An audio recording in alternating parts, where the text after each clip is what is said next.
तत्वारी खबरें अब देखिए फटाफट अंदाज में। प्रधानमंत्री मोदी की सुरक्षा में चूके मामले पर सुप्रीम कोर्ट में सुनवाई हुई। इसमें सुप्रीम कोर्ट ने आदेश दिया है कि सभी रिकॉर्ड पंजाब हरियाणा हाईकोर्ट के रजिस्ट्रार जनरल के पास सुरक्षित रखें। अब मामले की अगली सुनवाई सोमवार को होनी है। सुप्रीम कोर्ट ने सुनवाई का फिलहाल सोमवार तक के लिए टाल दिया गया है। चीफ जस्टिस ने कहा कि हमने केंद्र और राज्य को सुना। केंद्र को राज्य सरकार के जांच आयोग पर आपत्ति है और राज्य की टीम पर केंद्र को। सुनवाई के दौरान सॉलिसिटर जनरल तुषार मेहता ने कहा कि पीएम की सुरक्षा में बड़ी लापरवाही हुई है। जनरल तुषार मेहता ने कहा कि राज्य सरकार इस मामले में जांच नहीं कर सकती। जांच के लिए एनआईए का होना जरूरी है। सुप्रीम कोर्ट के एक फैसले का हवाला देते हुए साफ किया गया है कि पुलिस इस मामले में किसी भी तरह की जांच से नहीं कर सकती। जांच याचिकाकर्ता ने सुप्रीम कोर्ट से एनआईए से जांच की मांग कराने की मांग की है।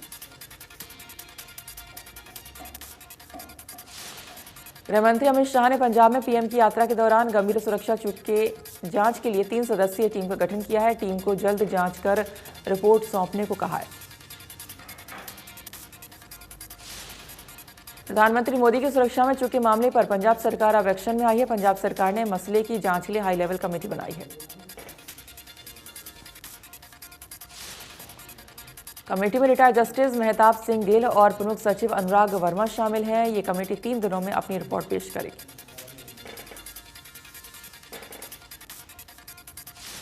प्रधानमंत्री की दीर्घायु के लिए मुख्यमंत्री मनोहर लाल ने माता मनसा देवी मंदिर में महामृत्युंजय जाप किया। सीएम ने कहा फिरोजपुर में पीएम की जान के साथ खिलवाड़ किया गया है। सीएम ने राष्ट्रपति से पंजाब सरकार को बर्खास्त करने की मांग की। इस दौरान स्पीकर ज्ञानचंद गुप्ता भी मौजूद रहे।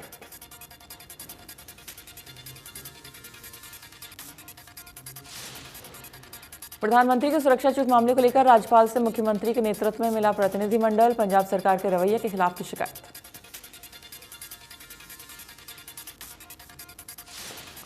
प्रधानमंत्री नरेंद्र मोदी की सुरक्षा में चूके मामले पर सीएम मनोहर लाल ने प्रेस कॉन्फ्रेंस की। इस दौरान सीएम ने कहा कि पीएम की सुरक्षा में चूक निंदनीय है।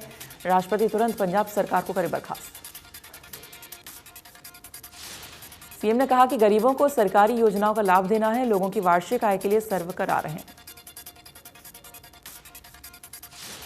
युवाओं को रोजगार देने के लिए कदम उठा रहे हैं। प्रदेश में सिर्फ 10,59,523 बेरोजगार हैं। वहीं प्रदेश में सिर्फ 6% के आसपास बेरोजगारी है।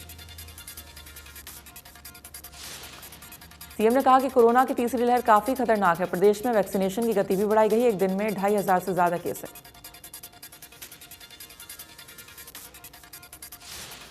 सुप्रीम कोर्ट ने इस सत्र के लिए सरकार की 27% ओबीसी आरक्षण की योजना को मंजूरी दी है। ऑल इंडिया कोटा की 27% सीटों पर ओबीसी कैटेगरी के छात्रों को आरक्षण दिया जाएगा। सुप्रीम कोर्ट ने 6 जनवरी को फैसला सुरक्षित रखने के बाद कहा था कि राष्ट्रहित में नीट पीजी काउंसलिंग शुरू होना जरूरी है। सुप्रीम कोर्ट के फैसले की लाइव अपडेट्स के लिए देखते रहिए हरियाणा।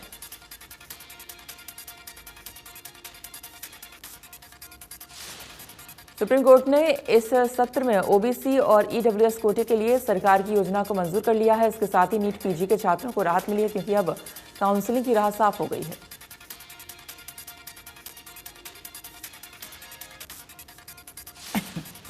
देश में पिछले 24 घंटे में कोरोना के 1,17,100 केस सामने आए।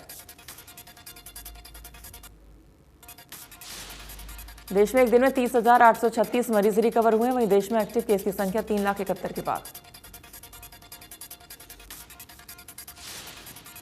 महाराष्ट्र में बीते 24 घंटे में कोरोना के 36,265 नए केस।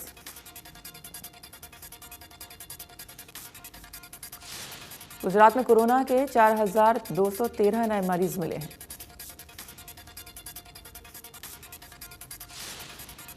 दिल्ली में पिछले 24 घंटे में कोरोना के 15,097 केस सामने आए। एक दिन में 6 लोगों की मौत। हरियाणा में 24 घंटे में कोरोना के 2,678 नए केस आए। एक मरीज की मौत। एक दिन में 801 मरीज रिकवर भी हुए। गुरुग्राम में कोरोना के 1,447 नए मामले सामने आए। एक्टिव केस 4,220 हो गए हैं।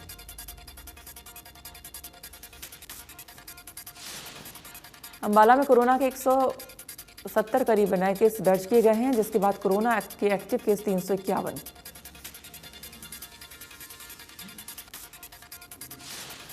करनाल में कोरोना का कहर देखा गया है। एक दिन में 107 कोरोना पॉजिटिव केस मिले हैं।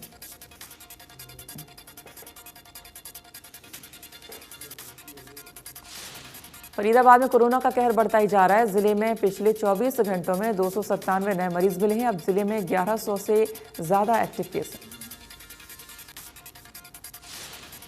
सिविल सर्जन के मुताबिक कोरोना से निपटने की पूरी तैयारी है। ओमिक्रॉन के कुल 29 मरीज सामने आए थे, जिनमें से 9 ठीक हो चुके हैं। जो भी कोरोना के केस सामने आ रहे हैं उनके कॉन्टेक्ट केस भी ट्रेस किया जा रहा है।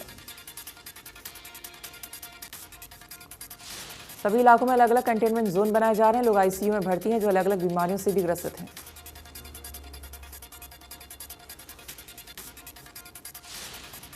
देश भर में कोरोना के नए वेरिएंट ओमिक्रॉन का खतरा लगातार तेजी से फैलता ही जा रहा है। देश के 27 राज्यों में ओमिक्रॉन के मामले 3007 केस मिल चुके हैं।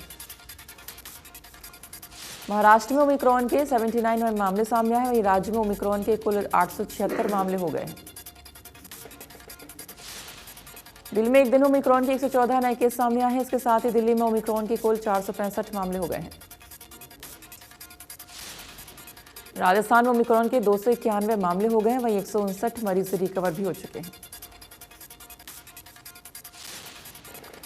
तमिलनाडु में ओमिक्रॉन के कुल 121 केस हो गए हैं। इसके साथ ही राज्य में हाई अलर्ट जारी है।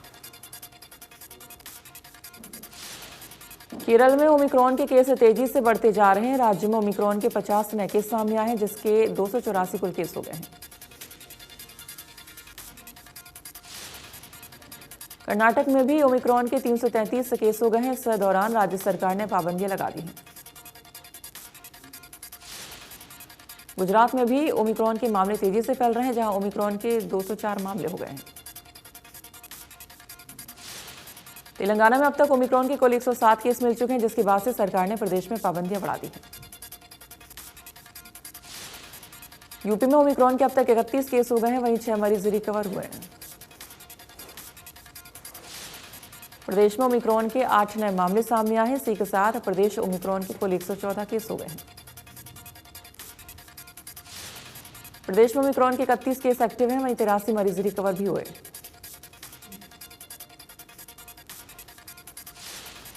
हरियाणा बढ़ते कोरोना संक्रमण को लेकर प्रदेश के 11 जिले कोविड रेड जोन में शामिल हो गए हैं। जरूरी चीजें छोड़कर सभी तरह की मार्केट बंद। गुरुग्राम, फरीदाबाद, सोनीपत, झज्जर रेड जोन में शामिल है। वहीं पंचकुला और अंबाला में भी रेड जोन में शामिल किए गए हैं। करनाल, पानीपत, कुरुक्षेत्र, यमुनानगर भी रेड जोन में शामिल किए गए हैं। वहीं 11 जिलों में सिनेमाघर, थिएटर और मल्टीप्लेक्स बंद रहेंगे। प्रदेश में सभी sports complex, stadium, swimming pool बंद रहेंगे। राष्ट्रीय अंतर्राष्ट्रीय स्तर के ट्रेनिंग संबंधी खिलाड़ियों को छूट रहेगी। बाहरी व्यक्ति और दर्शकों को स्टेडियम में एंट्री की अनुमति नहीं होगी। इन जिलों में एंटरटेनमेंट पार्क, बिजनेस एग्जीबिशन पर भी रोक लागू किए गए हैं। सरकारी प्राइवेट संस्थानों में 50% स्टाफ को काम करने के निर्देश दिए गए हैं। बार और रेस्टोरेंट 50% सीटिंग क्षमता के साथ संचालित होंगे। वहीं प्रदेश में पॉजिटिव केसों के आधार पर 11 जिले ग्रुप ए में शामिल किए गए हैं। 12 जनवरी तक सुरक्षित हरियाणा की अवधि बढ़ाई गई है। हरियाणा में 12 जनवरी तक सभी स्कूल कॉलेज बंद रहेंगे। पॉलिटेक्निक, आईटीआई, कोचिंग इंस्टीट्यूट और आंगनवाड़ी केंद्र बंद रहेंगे। प्रदेश में दाह संस्कार में सिर्फ 50 लोगों के शामिल होने की छूट है। शादी में 100 लोगों से ज्यादा लोग भाग नहीं ले सकेंगे। प्रदेश में कोविड अनुकूल व्यवहार, सोशल डिस्टेंसिंग अपनानी होगी। रात 11 से सुबह 5 बजे तक आवागमन पर प्रतिबंध रहेगा। कोरोना के बढ़ते प्रकोप के चलते कुरुक्षेत्र जिला भी रेड जोन में आ गया है। जरूरी सेवाओं को छोड़कर सभी दुकानें, मॉल और बाजार शाम 6 बजे तक खोलने की अनुमति। 12 जनवरी सुबह 5 बजे तक महामारी अलर्ट सुरक्षित हरियाणा की अवधि लागू रहेगी। सभी सिनेमाघर, थिएटर, मल्टीप्लेक्स और स्विमिंग पूल बंद रहेंगे।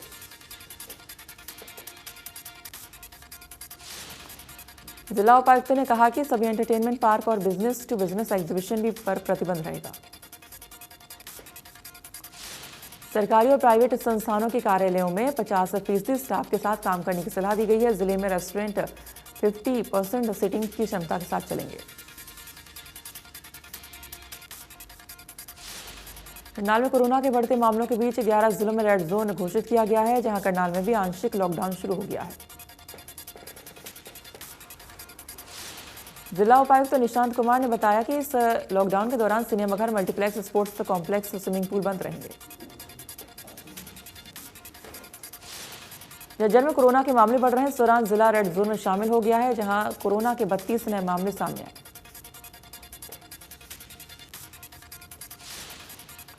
पानीपत में मिनी लॉकडाउन की शुरुआत हो गई। जिला उपायुक्त ने शाम 6 बजे से बाजारों को बंद करने के आदेश दे दिए हैं।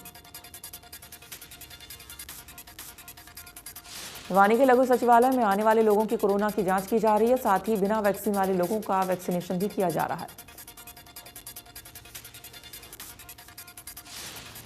एसडीएम ने बताया कि बिना जांच के किसी को कार्यालय में जाने नहीं दिया जा रहा है। वैक्सीनेशन भी किया जा रहा है। रोजाना 50 से 60 लोगों को वैक्सीन लगाई जा रही है। उन्होंने बताया है कि लोगों को समझना होगा, तभी बीमारी पर काबू पाया जा सकता है।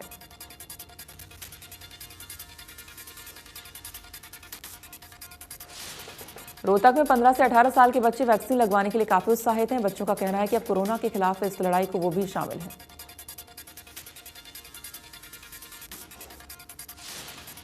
सिरसा जिले में कोरोना के मामले लगातार बढ़ते जा रहे हैं। बढ़ते मामलों में अंकुश लगाने के लिए टीकाकरण अभियान में तेजी लाई जा रही है। जिले में 15 से 18 साल के बच्चों को स्कूलों में टीकाकरण करवाया। जिले में करीब 70,000 बच्चों के टीकाकरण का लक्ष्य रखा है। चंडीगढ़ पीजीआई के स्टाफ पर टूटा कोरोना का कहर। 2 दिनों में 146 डॉक्टर मरीज कर्मचारी संक्रमित पाए गए। पीजीआई आने वाले मरीजों को परेशानी हो रही, वहीं मेडिकल स्टाफ रिकवरी में जुटा।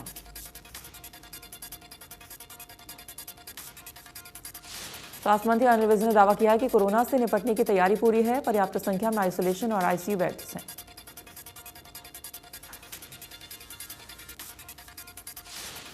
प्रदेश के सरकारी अस्पतालों और मेडिकल कॉलेजों में 84 और प्राइवेट अस्पतालों में 54 ऑक्सीजन प्लांट लग चुके हैं। HCMS डॉक्टर्स की हड़ताल पर अनिल विज ने कहा कि एसोसिएशन को बातचीत के लिए बुलाया है।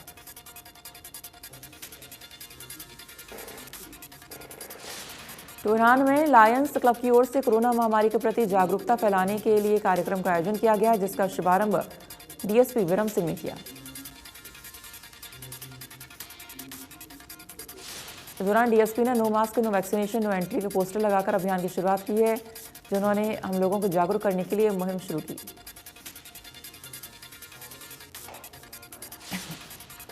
फतेहाबाद में यूरिया खाद की कमी पर किसानों की लाइनें जारी। इस दौरान कोरोना नियमों का उल्लंघन हो रहा है। किसानों का कहना है कि पहले डीएपी और अब यूरिया के लिए किसानों को लाइनों में धक्के खाने पड़ रहे हैं। सरकार किसानों को खाद उपलब्ध करवाने में फेल साबित हो रही है। गरीब बच्चों को 134 के तहत स्कूलों में एडमिशन नहीं मिलने के चलते अभिभावक अधिकारियों के चक्कर काटने को मजबूर हैं। अभिभावक और बच्चों का कहना है 7 जनवरी एडमिशन की लास्ट डेट है और स्कूल वालों ने अभी तक एडमिशन नहीं दिया है।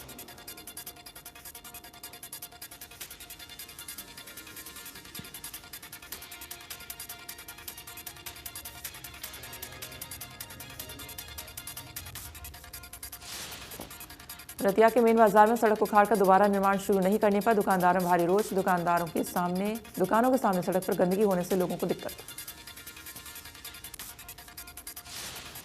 इस समस्या को लेकर भड़के दुकानदारों ने नगरपालिका और सरकार के खिलाफ प्रदर्शन किया। नगरपालिका पर दुकानदारों ने आरोप लगाए और अपने सर पर चंदा इकट्ठा कर सड़क पर पत्थर डलवाने का काम शुरू किया।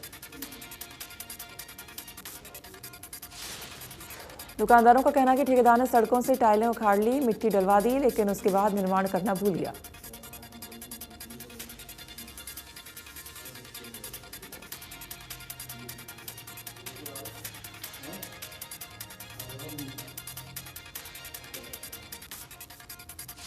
रोहतक शहर में जर्जर रोड पर जलघर के पास बिल्डिंग मटेरियल सप्लाई का काम करने वाले एक युवक की गोली मारकर हत्या कर दी गई। घटना को अंजाम देने वाले 2 बदमाश कार में सवार। घटना की सूचना पर शिवाजी कॉलोनी थाना पुलिस मौके पर पहुंची और जांच के लिए एफएसएल की टीम को मौके पर बुलाया गया है। पुलिस ने आरोपियों को जल्द गिरफ्तार करने का दावा किया है।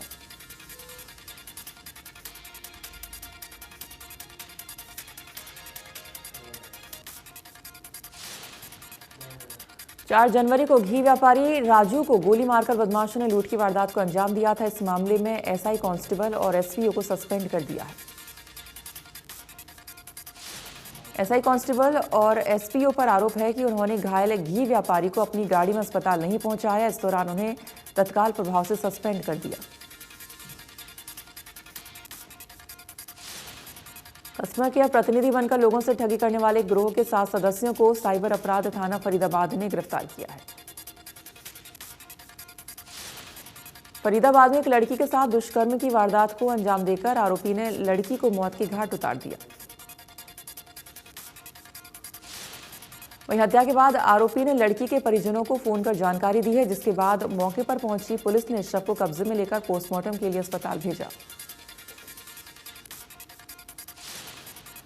फिलहाल पुलिस ने आरोपी के खिलाफ मामला दर्ज कर लिया है और आगे की कार्रवाई शुरू कर दी है। पुलिस की माने तो आरोपी जल्द ही पकड़ा जाएगा।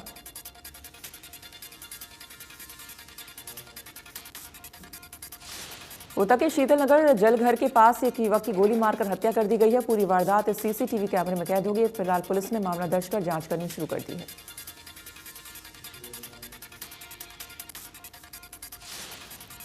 गोलाचीका में बढ़ती ठंड को देखते हुए नगर पालिका प्रशासन ने रैन बसेरे का औचक निरीक्षण किया है। रैन बसेरे में ओमिक्रॉन और कोरोना को देखते हुए साफ सफाई का विशेष ध्यान रखा गया है।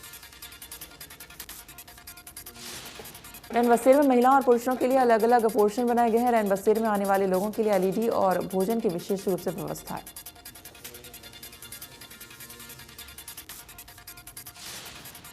हिमाचल प्रदेश में बारिश बर्फबारी का दौर जारी है। प्रदेश में 4 नेशनल हाईवे सहित 248 सड़कें बंद हैं। 140 बिजली ट्रांसफर और 39 पेयजल योजनाएं प्रभावित होने से लोगों की परेशानियां और बढ़ गई हैं। वहीं 8 और 9 जनवरी को भारी बर्फबारी का येलो अलर्ट जारी हुआ है।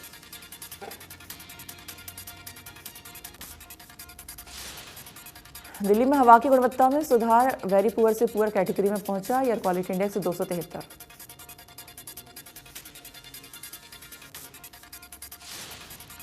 जम्मू कश्मीर के बड़गांव के जालोवा में सुरक्षा बलों और आतंकियों के बीच मुठभेड़ हो गई है, जिसमें सुरक्षा बलों ने 3 आतंकी को मार गिराया।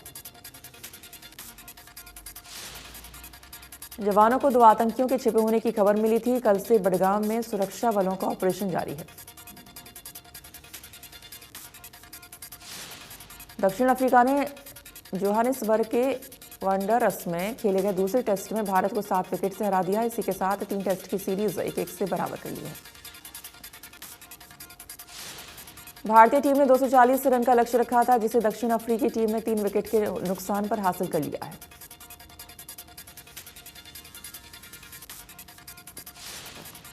बॉलीवुड एक्ट्रेस स्वरा भास्कर की भी कोरोना रिपोर्ट पॉजिटिव आई है। स्वरा ने इस बात की जानकारी ट्वीट कर दी।